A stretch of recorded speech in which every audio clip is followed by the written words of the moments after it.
Assalamualaikum, selamat datang di channelku. Kali ini aku akan membawakan kisah warung nasi uduk yang terlihat biasa, tapi ternyata menyimpan rahasia kelam tentang cinta, perselingkuhan, dan pesugihan. Bagaimana kisah selengkapnya? Simak sampai habis ya. Udara pagi di kampung kecil pinggiran kota itu selalu membawa aroma khas, campuran tanah basah, asap kayu, dan wangi bumbu dapur dari rumah-rumah sederhana. Di salah satu sudut jalan, sebuah warung kayu berdiri sederhana, dengan papan bertuliskan, Nasi Uduk Bu Mila. Warung itu tidak besar, hanya cukup untuk beberapa meja kayu dan kursi plastik, namun selalu mengundang orang untuk mampir karena wangi nasi uduk yang gurih menyeruak ke jalan. Mila, perempuan 35 tahun dengan wajah teduh dan senyum hangat, berdiri di balik meja sambil menyiapkan nasi uduk. Tangannya cekatan membungkus nasi dengan daun pisang, menambahkan bihun goreng, telur balado, tempe orek, dan ayam goreng yang baru saja diangkat dari wajan. Di balik tubuhnya yang masih ramping, ada rahasia bahagia. Ia sedang mengandung 3 bulan. Kehamilan pertamanya setelah bertahun-tahun menanti. "Bi, tolong ambilkan sambal yang di dapur ya," seru Mila pada suaminya. Bima, suami Mila yang berusia 37 tahun, muncul dari pintu belakang warung dengan wajah berkeringat. Lelaki itu sederhana, tubuhnya kekar karena terbiasa mengangkat beras, gas, dan perabot warung. Wajahnya bersih meski mata sedikit sayu karena bangun sejak subuh. Ia tersenyum lebar, lalu meletakkan mangkuk sambal di meja. "Sudah, sayang. Jangan terlalu capek, kamu kan lagi hamil," ucap Bima sambil menyeka keringat di leher Mila dengan handuk kecil. Mila tersenyum. Hubungannya dengan Bima seperti mimpi indah, penuh perhatian, penuh cinta. Mereka memang tidak bergelimang harta, tapi kehangatan rumah tangga selalu membuat Mila merasa cukup. Selain mengurus warung, Mila punya kebiasaan lain yang belakangan membuat hidupnya sedikit berbeda. Ia rajin membuat konten sederhana untuk media sosial. Bermodalkan kamera ponsel, ia sering merekam kegiatan sehari-hari di warung, mulai dari menanak nasi, menggoreng ayam, melayani pelanggan, sampai momen bercanda dengan suaminya.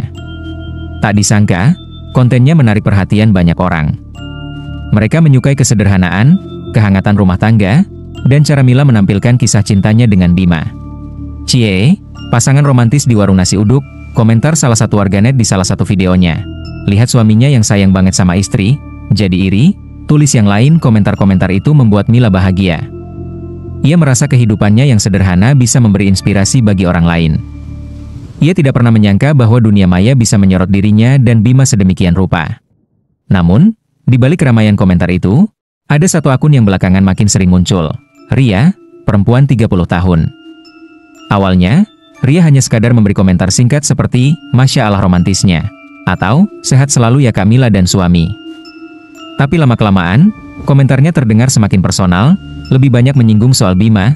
"Suami Kamila ganteng banget ya, mirip aktor sinetron. Mas Bima rajin banget, bikin perempuan manapun betah di rumah." Mila awalnya menanggapi dengan santai, menganggap itu sekadar pujian.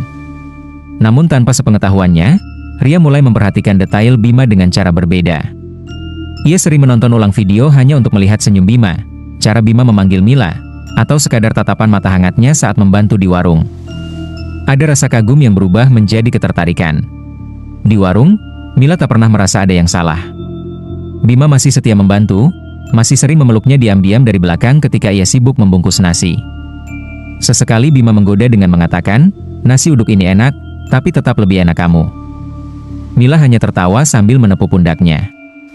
Hidup mereka terasa begitu utuh, setidaknya saat itu. Namun, dunia maya tak pernah benar-benar bisa ditebak. Dari sekian banyak penonton yang mengagumi kehangatan rumah tangga mereka, ada satu orang yang diam-diam ingin menjadi bagian di dalamnya. Bukan sekadar penonton, tapi perebut. Dan orang itu adalah Ria. Mila tidak pernah tahu bahwa malam-malam setelah ia tertidur, Bima sering membuka ponselnya untuk membaca pesan-pesan masuk. Di antara pesan pelanggan warung atau komentar warganet, ada notifikasi dari akun bernama Ria. Awalnya hanya balasan singkat atas konten, lama-lama berubah menjadi obrolan pribadi. "Mas, kalau boleh tahu, warungnya buka dari jam berapa sampai jam berapa?" "Mas Bima kelihatan sabar banget ya, istri Mas pasti beruntung." Bima awalnya menanggapi sekadarnya, tapi perhatiannya mulai terusik. Ada rasa senang saat tahu ada perempuan lain yang memperhatikannya, selain istrinya. Ia tidak sadar, itu adalah pintu kecil yang membuka jalan menuju kehancuran. Sementara itu, Mila masih sibuk dengan rutinitasnya. Pagi mengolah warung, siang membuat konten, malam beristirahat sambil membayangkan masa depan indah bersama bayi yang ada di rahimnya. Ia tidak pernah menduga bahwa kebahagiaan itu perlahan akan runtuh, bukan karena rezeki atau musibah besar, melainkan karena kehadiran seorang perempuan asing yang hanya mengenalnya lewat layar ponsel. Hari-hari itu masih terasa damai, tapi badai sudah menunggu di depan. Ria, perempuan berusia 30 tahun, tinggal di kota yang tidak begitu jauh dari warung nasi uduk Mila. Kehidupannya tampak mapan dari luar. Ia bekerja sebagai pegawai di sebuah toko kosmetik besar, penampilannya selalu terawat, dan wajahnya cantik dengan riasan tipis. Namun, di balik penampilan itu, ada kekosongan yang terus menghantui. Ria belum menikah, hubungannya selalu kandas, dan ia sering merasa iri melihat pasangan lain yang harmonis. Ketika pertama kali menemukan akun Mila di media sosial, ia merasa terhibur. Ada sesuatu dari kehangatan pasangan itu yang membuat hatinya bergetar, bukan kepada Mila, melainkan kepada Bima. Dari layar ponsel, Ria melihat sosok lelaki sederhana, pekerja keras, penuh perhatian pada istrinya. Baginya, Bima adalah gambaran suami idaman yang selama ini tak pernah ia temukan dalam hidup nyata. Komentarnya di akun Mila mula-mula hanya basa-basi. Namun semakin sering ia menonton video, semakin ia merasa kenal dengan Bima. Lama-lama, keinginan untuk berinteraksi langsung dengan lelaki itu makin besar. Dan kesempatan datang ketika Mila membalas komentar singkatnya. Dari sana, Ria memberanikan diri mengirim pesan pribadi. Awalnya, ia hanya menanyakan soal warung. "Mas, kalau mau pesan nasi uduk, bisa lewat online gak?" tulisnya. Bima yang sedang membantu Mila membalas seadanya. "Bisa mbak, tapi untuk daerah dekat aja." "Mbak domisilinya di mana?" Obrolan itu berhenti di situ. Tapi bagi Ria, percakapan singkat itu sudah menjadi pintu masuk. Ia menunggu hari demi hari untuk bisa mengirimkan pesan lagi, mencari alasan lain agar percakapan bisa berlanjut. Beberapa minggu kemudian, ia kembali menulis, "Mas Bima, saya sering lihat video Mas sama istrinya. Romantis banget ya. Salut sama Mas, bisa setia sama istri." Bima yang malam itu sedang duduk sendiri di ruang tamu, iseng membalas, "Alhamdulillah Mbak, semua karena saling percaya." Ria tersenyum puas membaca balasan itu. Ia tahu, Bima merespons dengan ramah. Dari situlah, percakapan mereka makin intens. Ria sering memuji Bima, mengomentari fotonya, bahkan sesekali mengirim emoji hati. Bima awalnya merasa risih, tapi rasa risih itu perlahan berubah menjadi sesuatu yang lain, kepuasan ego seorang lelaki. Sementara itu, Mila sama sekali tidak menyadari. Baginya, ponsel suaminya hanyalah alat untuk komunikasi pelanggan. Ia tidak pernah curiga, tidak pernah mencoba mengintip. Kepercayaannya kepada Bima sangat besar, apalagi ia tengah sibuk mengurus warung dan menjaga kandungan. Hari-hari Bima pun mulai berubah. Jika dulu ia rajin membantu Mila mengangkat galon, menanak nasi, atau melayani pembeli, kini ia sering mencari alasan untuk duduk sambil menggenggam ponsel. Mila hanya menegur ringan, "Bi, jangan kebanyakan main HP, nanti pelanggan gak dilayanin." Bima tersenyum kaku, "Iya, sayang." Cuma balas pesan pelanggan. Padahal di layar ponselnya, ia sedang tertawa membaca candaan Ria.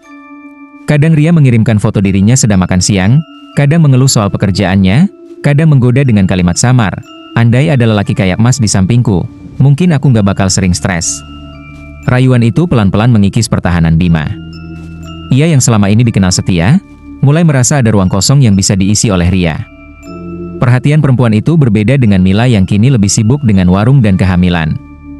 Ria selalu membuatnya merasa dibutuhkan, merasa penting, merasa istimewa. Suatu malam, Mila yang tengah tidur pulas karena kelelahan, tidak sadar Bima masih terjaga. Ponsel di tangannya menyala, menampilkan pesan dari Ria. "Mas, aku nggak bisa tidur. Rasanya kepikiran terus sama Mas. Aku tahu Mas udah punya istri, tapi apa salahnya kalau aku kagum sama Mas?" Bima menatap layar cukup lama. Hatinya berdebar. Ia tahu seharusnya tidak menjawab, tapi jemarinya justru mengetik balasan. "Jangan kagum sama aku, Mbak. Aku cuma orang biasa." Ria cepat membalas, "Justru itu yang bikin aku suka, Mas.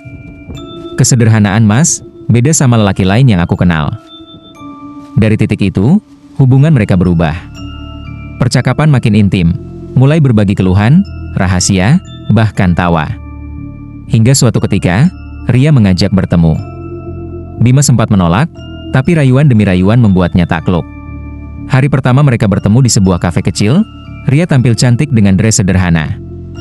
Senyumnya manis, tatapannya penuh arti. Bima gugup, tapi juga tersanjung. Mereka ngobrol lama, hingga lupa waktu. Ria sesekali menyentuh tangannya, dan Bima tidak menepis. Ada sesuatu yang membara di dadanya. Malam itu, Bima pulang lebih larut dari biasanya. Mila yang menunggu di rumah menatapnya dengan heran. "Kok lama banget, Bei?" Katanya cuma beli gas. Bima tersenyum canggung. "Iya, tadi sekalian mampir ketemu teman lama." Mila percaya, meski hatinya sedikit bertanya-tanya. Ia memilih menahan, tak ingin ribut. Ia hamil, ia butuh ketenangan.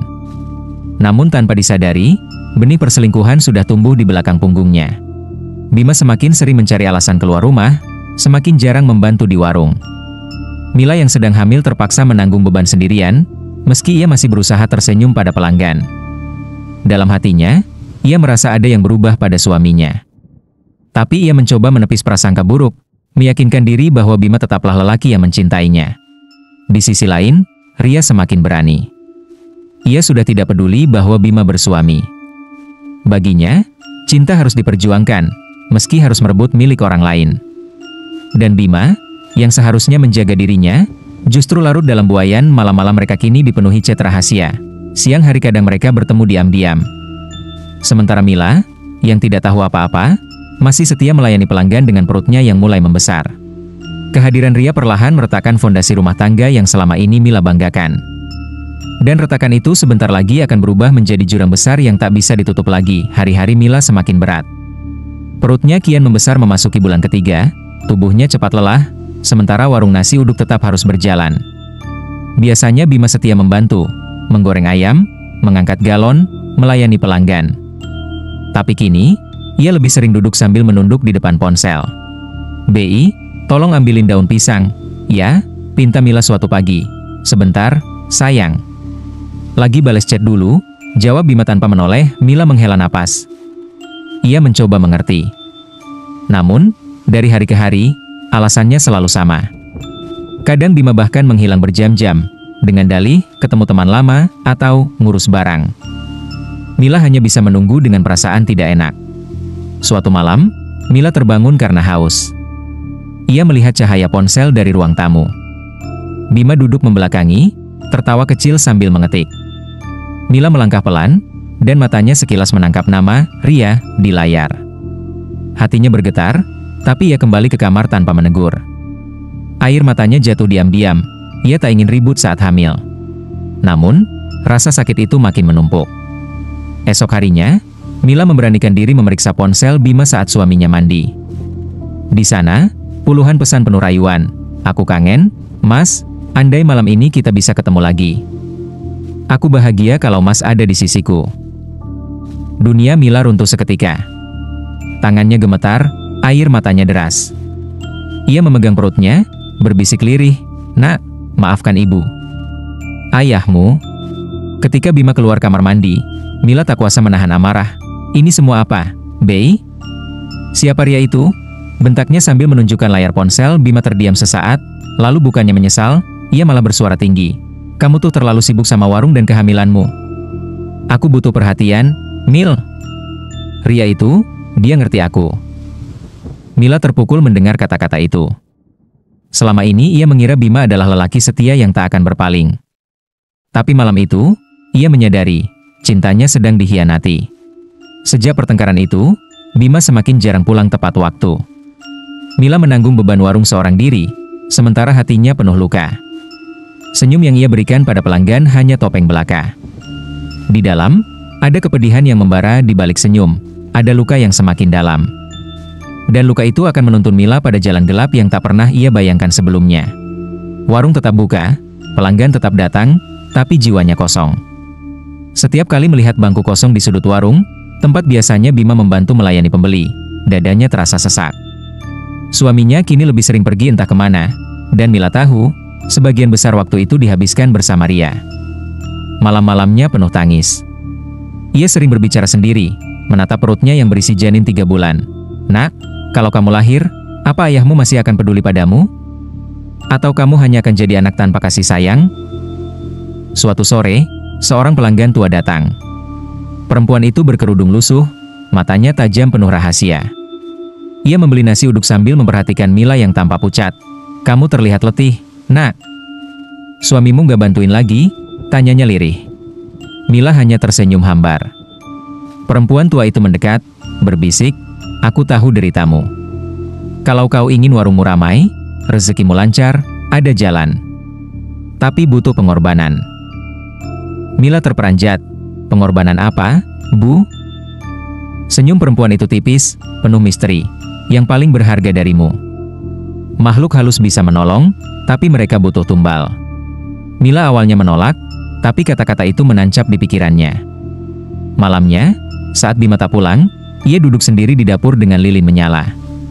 Suara-suara seakan berbisik di telinganya.